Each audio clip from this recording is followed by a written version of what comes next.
Welcome back as we're continuing our episode of Nile Cruise from Al-Azhar Mosque in celebration of the holy months of Ramadan.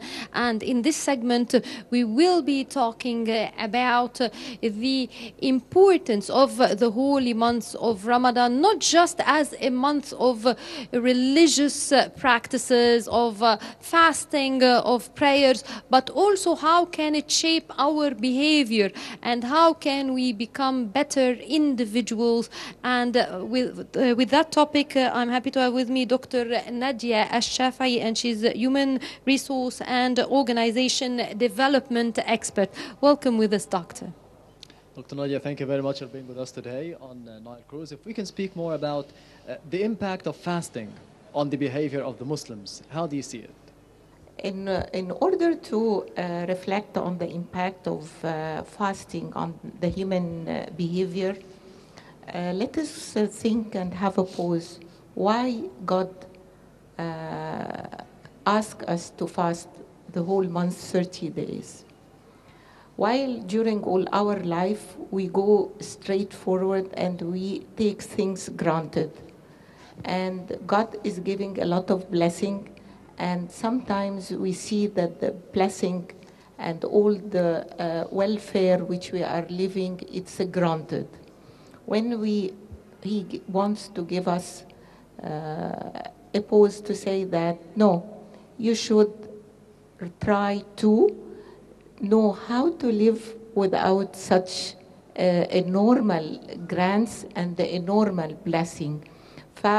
By preventing ourselves from the things which I love. All of us, we love food. Some people, they smoke, it is prevented. So we have a lot of things which we want to get used that it is not for granted. Mm-hmm. From here, we expect that while I'm fasting, I'm not fasting to prevent myself from food. The concept is that I should learn and I should know how I sustain and be patient of not having the welfare and the things which I used to. So the impact should be automatically that when we are fasting, we need to be more patient because there are a lot of things I'm preventing myself from it. We need to be more calm and self-content in order to get really the outcome of fasting. Fasting is not just only stopping food and drinking. And now, how can we train ourselves to be able to do the being good and all the various aspects that you've just mentioned, Doctor? I want to link this to our normal management practice. Mm-hmm. We urge people, we urge individuals to have the culture of, as long as I'm living, I should learn more and I should do better. Mm-hmm. So whenever God will allow us to have and to attain the holy months of Ramadan, the first objective, I should do better. So I should behave better. From that objective, from that desire to do better, you will have whatever, you can compare what you have done last year, and automatically we should try to do better. If I have read the Quran once, why not to try to do it twice? It's an open opportunity for more blessing and more attachment. And if I pay a certain amount of sadaqah, or I try, it's not only money, I try to help people, why not during that month I should incur a lot of time and do better? So the key message is we really need to do better and to do the best. So how can I reach this goal? Is it easier year by year to be saying that I did this last year, I can do better this year? What are the virtues and what is the characteristic that I need as a Muslim to be doing better in Ramadan?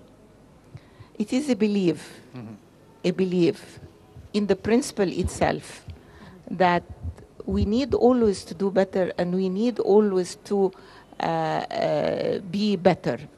The first important is to start to understand that values. When I believe in that values, I'll try to segment what are the actions which I can afford. We are not burdening the person. No, whatever you can, but it is under the concept of you should do better. So there is no recipe, a clear-cut recipe. It is values, and everyone upon his ability and his amount of interest, he will do better. Now, in general, because of course, definitely, to be able to do better, that means that you need to change things within yourself. And that's something that we'd like to keep even throughout the year, not just during the holy months of Ramadan. So what should we do to be able to do that? How can we discover the good things within us and eliminate the bad things? Like, should we do like a checklist? Should we do a plan? Tell us more about the technique of achieving it. Mm-hmm. In management, in managing human resources, when we ask people or when we insert in the organization the culture of, we say, peak performance organization, the principle in order to reach to peak performance, that people, they should always having the belief and the principle that whatever I have done today, I should do it tomorrow better. And the better with its criteria, either in a shorter time, either in a more quality, either in a more productivity, and with less cost. This is in order to insert organization. When we will take the same principle to acquire doing better in the holy months of Ramadan, so it is really a golden opportunity. Put it as a goal and try to use the 4 criteria, the 4 measurement: better quality, better quantity, less time, and with less cost. And the cost in the months of Ramadan, but everyone will calculate it different than organization. Yes, Dr. Nadia Sahfei, the Human Resource and Organizational Development Expert, thank you very much for being with us today on Nile Cruise. Thank you very much, and congratulations. Happy Ramadan. Thank you to you too. And this brings us to the end of this segment of Nile Cruise, and we will be taking a quick break, so stay tuned.